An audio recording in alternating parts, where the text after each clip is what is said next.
Welcome. You've caught me sitting, chilling out, relaxing, looking over some notes in my book, and I wanted to talk about a really important topic to car enthusiasts: how to plan a build or restoration.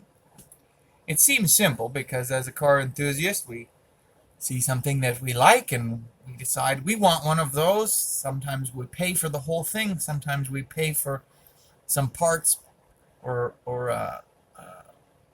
project because it needs work before it's done, before it matches the vision that's in our head or the desires that we have. It's no secret, automobiles are an asset that is going to depreciate far more than it's going to ever appreciate. And it doesn't matter if you take a $10,000 muscle car and you put $10,000 into it, chances are, unless it's a very special make or model, it's still going to be worth $10,000 to $15,000. Right? Certain makes and models will creep up there to that 20,000. Some will even break the 20,000 point and start getting closer to the 30,000. Right? If you've got, say, you got one of those late 70s Smokey and the Bandit Trans Ams, right? You got a nice SE and you got all the paperwork, and then it's going to have some more value to the right buyer. Okay, so wherever you live, you can post that up, and it might be appraised at $35,000. You might see other ads out there in, let's say, North America, where we are, that might make it seem like that's a very fair price, but you'll have that thing posted for a long time before you have any serious buyers. Sometimes, not always. To bring it back around, how to plan a build or restoration, no matter what you're doing, you're always going to be balancing that the value of the vehicle and the cost that you put into it, right? Many of us have already been there. We've spent more money on a vehicle than it's worth.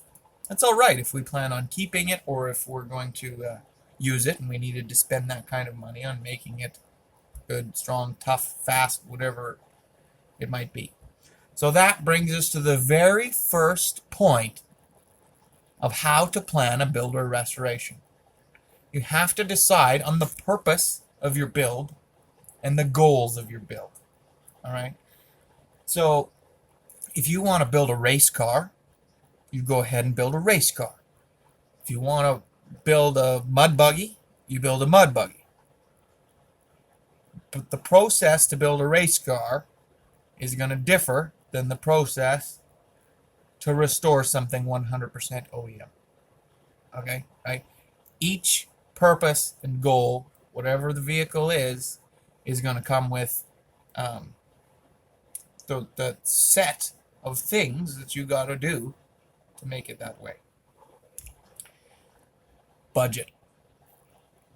Most of us, our progress is dictated by our budget. Our dream, our fantasy of whatever vehicle that we might be working on or building at the time is dictated by budget. Now, budget and resources are very similar, okay? But they're not the same. And so you can have resources such as a friend who's a machinist, or your own ability to do things. Maybe you have a connection for JDM parts or high performance Mopar stuff. Those connections are resources. And obviously, you can build something with a whole bunch of resources and a very small budget.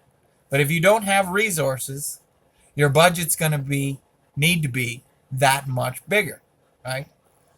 So spending some time organizing, finding your resources is likely to be much better for you in the end. Parts and labor. Now, you have the ability to be a resource if you are capable and willing or interested in doing the labor portion of a lot of the work that it takes to build or restore something. You're going to save yourself a whole bunch of time, money, and I'd like to say frustration, but I suppose that might depend on your experience now. Not all vehicles are you going to be able to get parts for, and that is a reality. And the price of those parts could be anywhere along that spectrum, depending on what your purpose is and what your the build or the restoration of the vehicle is. So if you're going to build something OEM spec that came out pre-World War II, obviously it's going to be pretty hard to find those parts. Maybe you want to build yourself a square body truck. Well, there's parts everywhere for those. All you got to do is find them.